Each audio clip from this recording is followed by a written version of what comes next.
Welcome to the Tech for Good Southwest podcast, brought to you by Annie, Alicia and Ariel. Here at Tech for Good Southwest, we're on a mission to build momentum for the Tech for Good movement here in Bristol, Bath and across the Southwest. We're going to be joined by charities, investors, startups and initiatives to share their stories, their challenges and their successes in driving Tech for Good. Hello and welcome to the Tech for Good Southwest podcast. I'm Annie, your host for today's episode, and I'm delighted to welcome Hannah Smith to the studio today. Hannah is co-founder of Green Tech Southwest, which is a community focused on how to use tech to take climate action, and also Director of Operations at Green Web Foundation. Welcome to you, Hannah.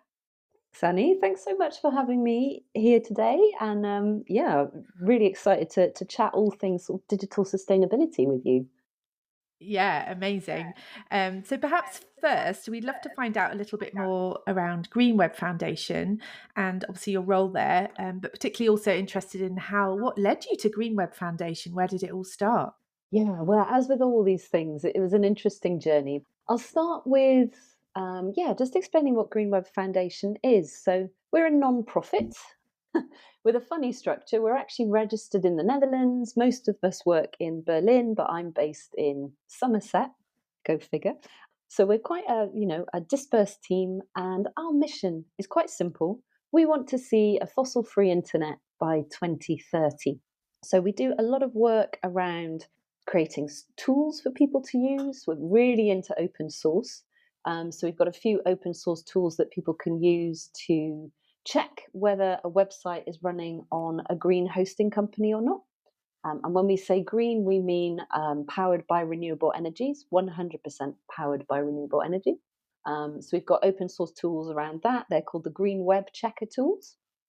We've also got some software packages to help people estimate the CO2 emissions arising from software, which is quite cool. My background is in coding, so my degree is in computer science, so I'm pretty technical. So I do love working on those tools. We also do like a lot of training, and we also do a lot of changing the narratives around a lot of this stuff as well. Particularly the narrative around digital is green by default, because it's definitely not. It's definitely better than real life alternatives, but digital intrinsically is not green by default. So yeah, that's really interesting. And my role as Director of Operations, we're small. We're only sort of 7 people, and a lot of the team work part-time. So, when you're a small team, you have your fingers in all the pies, don't you? So I do a little bit of coding, I look after the finances and the HR. I'm out there talking and advocating for a fossil-free internet, as well as, sometimes dealing with support requests and fixing bugs and things. So yeah, it's a very varied, interesting role, and a really, really cool organisation as well. I'm really lucky to be part of it, actually. Yeah, I've seen some of the work that you're doing at Green Web Foundation, and it is really exciting to see more organisations and initiatives really focused on this. So very obviously you have a passion around digital sustainability. Just what led you to this point where your sort of working life, if you like, is very much focused on digital sustainability? I wondered if there was a moment in which you were like, that's what I want to do. Yeah, it's a really great question. I think for me, I definitely have always had a really strong connection to um, wanting to tackle climate change, wanting the world to be more green or environmental. And that's like always been with me, even as a kid. So I think I mentioned already, my degree was in computer science. I spent a while working at the Environment Agency as well in my 20s. After working at the Environment Agency, I kind of fell back into being a freelance developer, and actually working as a freelance WordPress developer and being very, very involved with the WordPress community. I know WordPress gets a lot of rap, but honestly, I really, really rate WordPress and the whole community. It's a really inclusive, welcoming space to be a developer in. 10 out of 10 for WordPress. Anyway, so I was quite involved in running in the WordPress community, and in 2018, I went to WordCamp Europe. And WordCamp Europe's, as the name suggests, a big gathering of WordPress people. That year it happened to be in Belgrade. And I remember really enjoying myself. And at the end of the conference, I was like, oh, what have I learned? What are my reflections? And I remember sitting in the apartment I'd rented for the week and being like, I had an observation. And that was that nobody, anyone at all at that conference had talked about sustainability issues or climate change or anything environmental at all. Like literally nothing. And we're talking about a gathering of 3,000 people. We're talking about 3 tracks of talks that run over 2 days. So it was that kind of moment where I was like, okay, I'm going to try and change that. I think that I reckon I could be in a good position to have an influence within the WordPress community. I was very involved. I was running Bristol WordPress group at the time. I was starting to really understand how the mechanics of the open source community worked. And I was like, right, I'm going to set myself an intention. Well, no particular timestamp on it, but just an intention that I'm going to find a way to change it. And then later, next year in May 2019, I was running Bristol's WordPress conference, WordCamp Bristol, it was called. And I went out of my way to build sustainability into that conference. So, really kind of like getting some talks about green topics. I was like quite open to anything and made sure that all the food was vegetarian, that we went out of our way to tell people about public transport options, did all the things. And one of the talks that we had there was from Whole Grain Digital. Some of you, if you're into this kind of topic, might know Whole Grain Digital. If you don't, definitely check them out. They are awesome. They are cool, aren't they? Yeah, I really love their work and their ethos, and they're part of the WordPress community. Way they came down and gave a talk about building planet-friendly websites, basically. I think their talk was called A Study in Green. And I had this light bulb moment. I was like, oh my God, whoa. I had not at this point realized that. I mean, it's kind of silly when I say it out loud. I kind of not realize or not put two and two together that digital is, of course, running on energy or electricity. That's got to come from somewhere. And the more digital stuff we do, the more energy or electricity we're responsible for consuming. And I think it was because, we've been told digital is green by default. Go digital, save the planet. You used to see all those things at the bottom of email footers, didn't you? Yeah. Don't print, save the environment. Store this email electronically or saving the environment. And it was that talk from Whole Grain Digital where this big light bulb flicked on in my head. And then a month later, I went to WordCamp Europe 2019, which was in Berlin that year. And Jack Lennox was giving a talk on a really similar topic. And sometimes it's like buses. I was kind of waiting to find the thing that I could really hang my hat on. And then they both kind of came, these two things happened at once. Jack's talk in Berlin, Whole Grain Digital's talk at WordCamp Bristol. And I was like, oh, hooray, okay, I think I found my calling here. I think I can advocate and talk about this issue and build on this issue. And then from 2019, I just kind of really started to do talks at conferences, at meetup groups, and kind of found myself, I'd say, sliding down a slippery slope, but it was a really good slope. Like it wasn't a bad slope. It was like a very intentional slide, if you like. And kind of found myself by sort of 2022 quite fully immersed in this whole industry or discipline, I suppose. But yeah, that was kind of the story. I then found a group called climateaction.tech. And again, if you're really into this stuff and you're not aware of the climateaction.tech community, that's definitely one for your list. Go off and check it out. They're a great community. And it was through climateaction.tech that I met Chris Adams, who was the executive director of the Green Web Foundation. And Chris and I kind of got working and chatting and hatched a plan that we would work together when some funding came through. And the funding came through at the beginning of 2022. And that's when I started working full-time at the Green Web Foundation and totally hung up my WordPress developer hat. So Just quickly on that, the Green Web Foundation, then that really only started to gain traction very recently by the sounds of it. Well, it's an interesting one. Actually, the Green Web Foundation's been around since 2006. It's well ahead of its time, actually. Yeah. And at that point, it was very much focused on being just this green web checker thing that I mentioned. But in 2019, Chris got more involved with the founder, Renee, who was kind of running it as a side project, and said, hey, there's legs in this.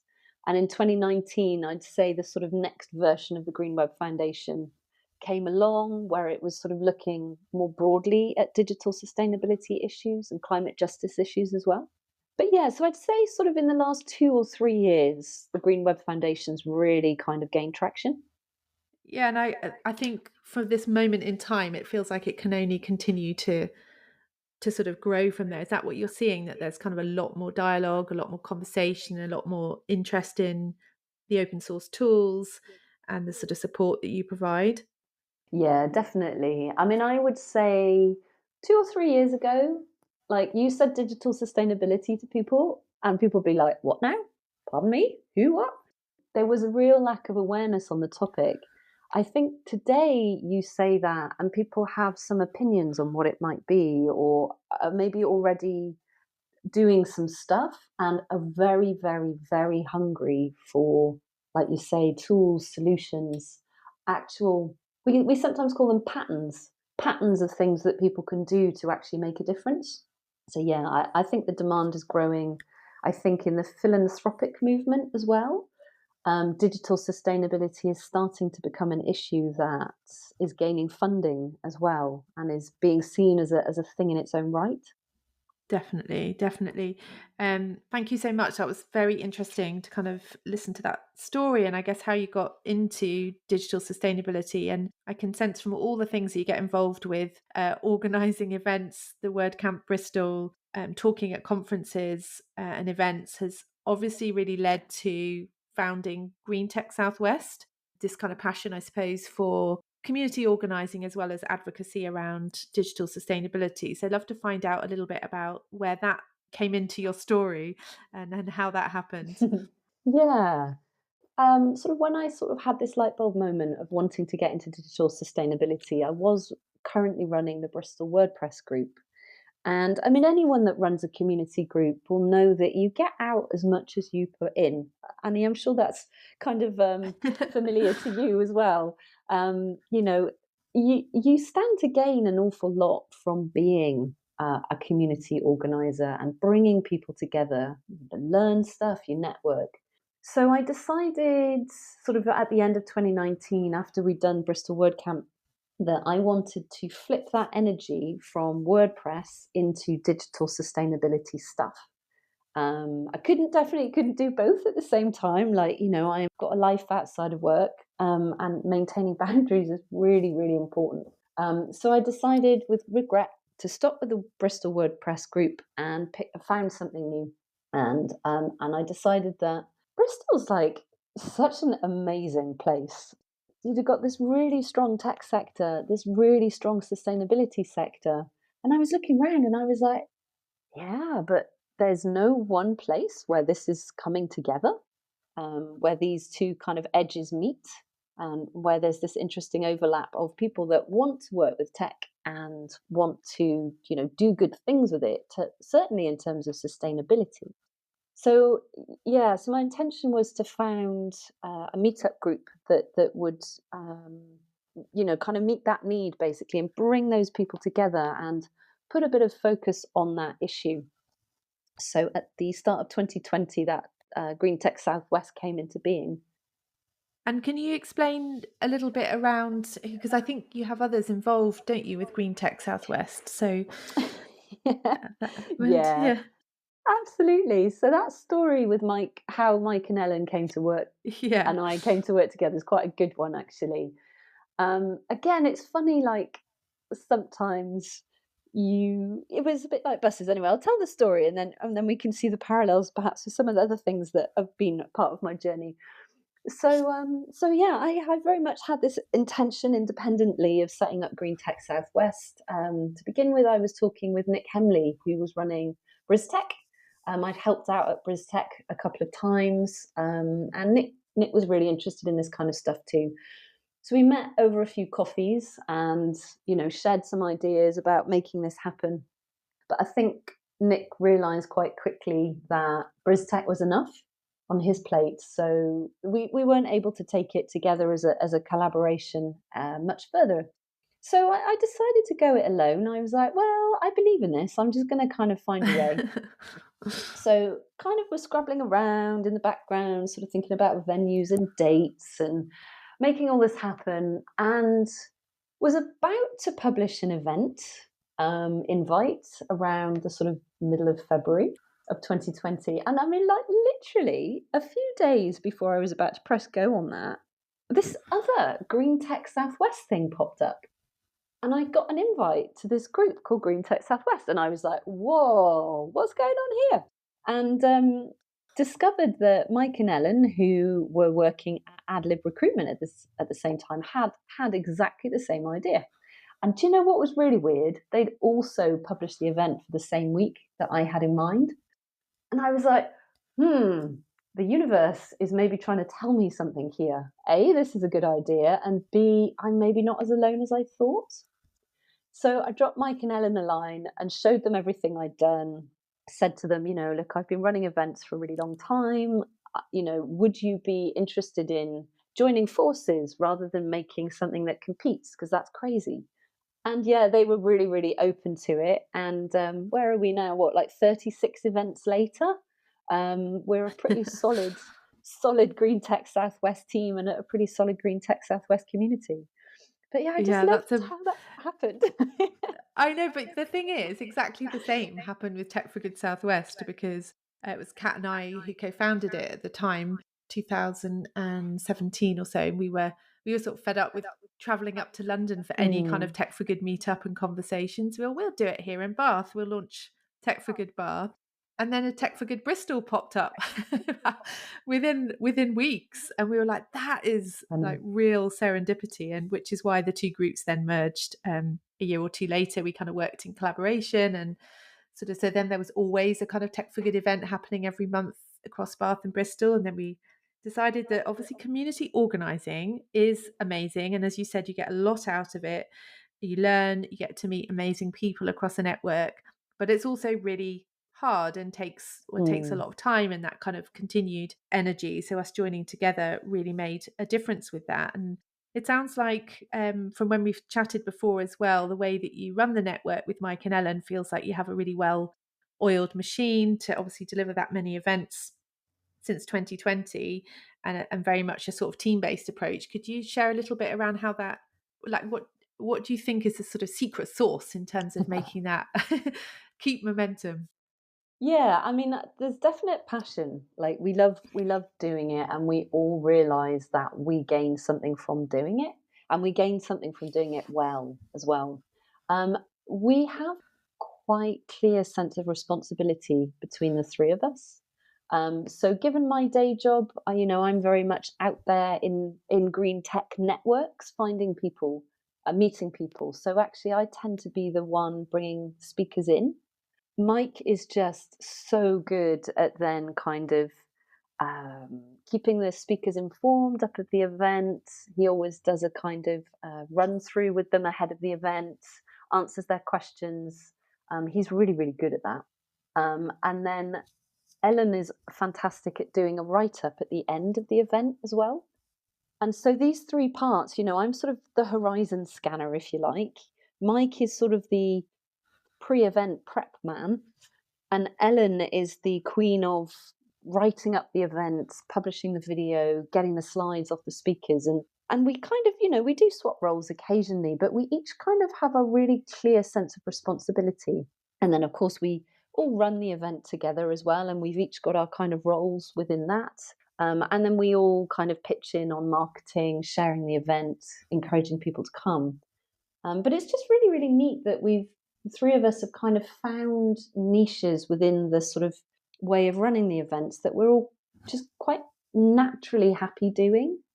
So I think that's part of why it works so well. So we know our roles and we just crack on with it and we trust each other. Yeah, and I think that's where there's a sort of interesting way. relationship between, for example, Green Tech Southwest and Tech for Good Southwest. I know you and I have talked around the sort of the niche areas. Not that it is niche. I mean, digital sustainability and the topics that you cover is really broad, but at the moment it's within that niche of digital sustainability. Whereas Tech for Good Southwest is very much a wider, broader conversation that I think ultimately will see lots more sort of kind of niche communities. Like we have the sort of ethics in AI group really getting momentum now in Bristol with Karen Rudolph, and I'm sure lots of others sort of Mm. emerging. And I think we've spoken about before this kind of idea of kind of cross-pollinating communities and signposting people, and of course people move in and out of areas of interest. Just interested in your perspective around that relationship. Yeah, definitely. I did a permaculture course many years ago, 10 or so years ago. And I always I mean, lots of things stuck with me from that course, but one of the things I really took away and that I apply in so many different areas of life these days. I remember the instructor Sarah Pugh. She said it's actually where edges overlap that the most interesting things happen. It's like the edges of woodland. It's the shoreline on the sea. It's where gardens meet rural life. It's these edges, and I think that's so very very true of communities as well. It's where communities overlap with each other and cross pollinate and learn from each other. Also realize how much they've got in common. That's where you get really interesting innovation and ideas happening. So I think it's really, really cool that we've got, like in the Southwest, this nice umbrella of tech for good. And I'd argue, I mean, depending on what you know about sustainability, but I would argue that sustainability is way more than just thinking about carbon emissions and climate change. It is thinking about social factors, and therefore it is thinking about tech for good in the widest possible sense. I'm so grateful that we've got a sort of hub that can bring all of these things together. Um, and I think, collaborating, cross pollinating events, kind of bringing these two communities together, or three communities, because you mentioned tech ethics as well, is a really, really nice thing to do. And it brings these different communities who think, oh, I don't, maybe I'm not that interested in sustainability. And then actually, when they hear more about sustainability, they go, oh, I'm kind of doing it. And then realize that maybe they are more affiliated to a different cause than they realized. Yeah, absolutely. I definitely agree with that. And there is a sort of, I get a sense of some real kind of momentum around the space, more people wanting to have a conversation, more initiatives popping up, more communities, which is just really exciting because there's very clearly more momentum to be had there. I think I'd love to just touch on something that you mentioned earlier around keeping some really good boundaries between Mm, your working world and your personal life. Yet the work that you're doing with Green Web Foundation and Green Tech Southwest seems to very clearly, from how you talk about it, dial into your kind of purpose, and you have a lot of passion around the work that you do. So how do you manage to maintain those boundaries? I've mm. definitely got a lot to learn in that space. And I think that's what's really hard when you find the work that you feel really passionate about. How to kind of keep those boundaries. Running communities is takes a lot of energy, and obviously you can't sustain that energy day in day out. So yeah, just love to hear whether you have any sort of insights and perspectives around how you've learned that. Well, I mean, I've definitely learnt it the hard way. That's for sure. I've definitely had a few moments of spectacular burnout. But I think you're right. I mean, it is tricky when you're passionate about something, and it does kind of then blur between work and personal life. So I think one of the mindsets that I have around this stuff, and actually my husband's been really helpful with helping me get there, is to realize that rest is work, and that actually when you have a relaxed mind, you have a more creative mind. And actually creativity is what we need to solve a lot of these problems. So when I put it in those terms to myself and say that it is actually my duty to turn up to work each day, or to turn up to whatever it is I'm doing that day, refreshed, relaxed, and not ragged, um, refreshed, relaxed, and not ragged. That's an interesting set of things. Um, Mhm. yeah, well, so when I set that intention with myself and view it that way, then I do find myself working differently. I don't feel guilty at closing the laptop at 5 or half 5. I don't feel guilty about taking a day off or giving myself a bit of space and a bit of grace to kind of do other things. Yeah, because it's just when you're tired, you're not doing justice to whatever it is that you're working on. And so really what's the point? Um, and so it does mean at times I have to say no to things that I really desperately want to be working on with, with a lot more intent. WordPress community stuff, actually. WordPress has just been able to create a formal sustainability team, which is an amazing thing. I think it's the first kind of open source software of this size to have a team dedicated to sustainability. And I'm hoping that means we'll be able to get some people funded to work on it. But last year, I was, really part of the machinery of trying to get that off the ground. And after November, I just said, there were a team of us working on it. I just said, I'm so, so sorry, but I can't keep doing this. And I have to step away and I'm available on the sidelines, but I can't lead the meetings and I can't be the one setting the direction on this and sort of be the figurehead. I said that has to be picked up by someone else and I just need a bit of space. And of course, people that work in these kinds of realms will always understand and respect when you say something like that. The hard part is just saying it and then sticking to it. Yeah, I'm interested to know whether that you have something, whether it's in your mind or whether it's written down, that keeps you sort of checking in with, am I doing the things that are the most important to me, that they are my priority, to make sure that they're part of my work? Because I think that making those Mm, decisions must be so hard. And particularly in the world that you're in as well, there's so many things I'm sure you could get involved with, but it's knowing yeah, that you've ticked the right boxes for now, if that makes any sense. yeah. Yeah, I mean, I don't have a sort of magic formula. I mean, I think that it's really hard to know what the most high value or impactful things will be. I mean, first and foremost, I've got to pay attention to the things that keep me in my job, that keep me able to do this. So I do have to pay attention to where the funding is coming from and the Yeah. longevity of my roles and the project management stuff that sits underlying it all. And I do try really hard to have a mix of things that I know I should do that maybe don't excite me so much, like that, and then a few things sprinkled in there that I just really feel passionate about or really kind of want to do. So that the fun and the passion remains in place, but it's balanced with the stuff that you know you should do. And if there's too Yeah. much fun, I mean, I say fun in sort of like, sort of italics, if you know what I mean.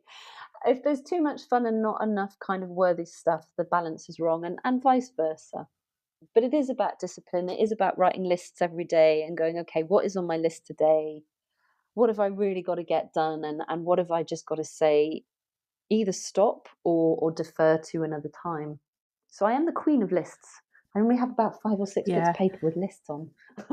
I wonder if that is a prerequisite for being a community organizer, because I have a lot of lists. And known for that. But what I love, my sort of key takeout there was that kind of rest is work, and recognizing that you then are bringing much more creativity into what you are doing every day if you do take the time for that. And we all know that inherently, we know it. It's just we get sometimes perhaps lost in our lists and end up forgetting it.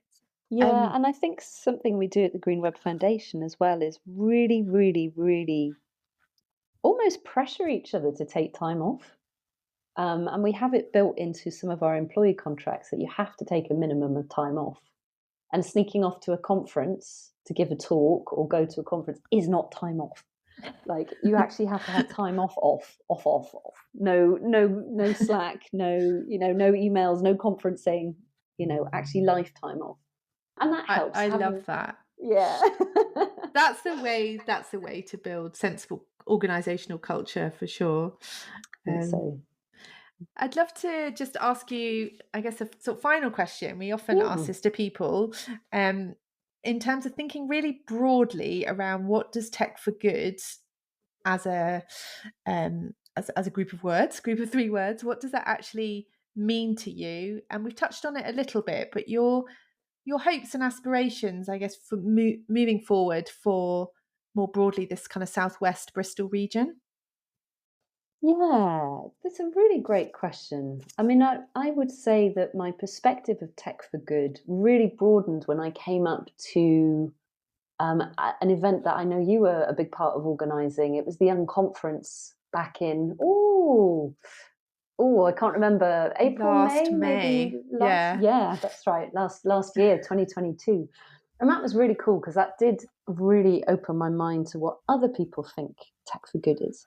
But for me, it's about understanding that tech has limitations in terms of it should have limitations in terms of the amount of resources that we use, and that the resources that we do choose to put towards tech should always be used to provide benefit to the most number of people possible. Um, there's a quote that's going around my mind at the moment from Rachel Caldica at Promising Trouble. I heard her speak a few weeks back, and she was talking about what if we had enough tech already, and the challenge was actually getting more people to use and have access to what we already have. And I think that that's really, really on my mind at the moment when I think about tech for good. It's about smoothing out everybody's ability to access what we have, and to make sure that what is being used is supporting positive environmental and social outcomes as well. Um, there's actually a really interesting hashtag. I don't know if you've ever looked it up. It's Tech for Bad, which is quite a good one. Yes. And there's some people sort of writing and talking about that, alternate view, the opposite view. And that's very much about talking about, well, is it okay that we build tech for fossil fuel companies? Is it okay that we build tech for crypto mining or other kinds of things that have dubious social benefits? So I think that's also a really interesting way of answering that question, is looking at it from the flip side as well. Yeah, and I think In that's the terms of nature of like, oh, these communities, isn't it? It's around actually it's constantly reinventing yourselves and constantly sort of trying to look at the narrative and sort of support a widening conversation. I think that's such a good point. Absolutely. It is about looking at the narratives around tech. And there are some really unhealthy narratives, I think, that we're being sold at the moment. Um, the idea that we should have more tech in order to become more sustainable. I'm not sure I actually really buy that. I've got some real question marks around that as a narrative. And also about community tech as well. I think it's a really interesting narrative. The idea of actually communities putting tech possibilities into the hands of communities can actually yield a lot more innovation than the big tech companies, the big four tech companies. So I think there's some really interesting narratives around tech for good and what it could and should be as well. 100% agree, and that community tech conversation is very much present in Bristol. So Mm. that's also really exciting. And we could talk forever, Hannah. We need a part two. Yeah, we could. But Hannah, it's been a fabulous conversation. Your passion for digital sustainability and what you do is so comes through so clearly, and it's an absolute pleasure to listen to you. Thank you for sharing your amazing Well, work and for all that you do through Green Tech Southwest. I know it's such a highly regarded community and network for all of us to learn from. So thank you for all that you do as well and for joining us today. oh, I'm right back at you, Annie, as well. Thank you for, being part of pulling all these different organizations together and kind of creating a network of networks. So that's so, so valuable as well. So thank you for everything that you do and for all the passion that you have for Tech for Good too. Well, we can make definitely this region one to hopefully sort of spread across the country and share what we do and see more of the conversation, because that's ultimately what we're all trying to achieve. Same Mm, objectives, just slightly different lenses. But thank you so exactly. much, Hannah. Pleasure. Really nice to chat with you, Annie. Thank you.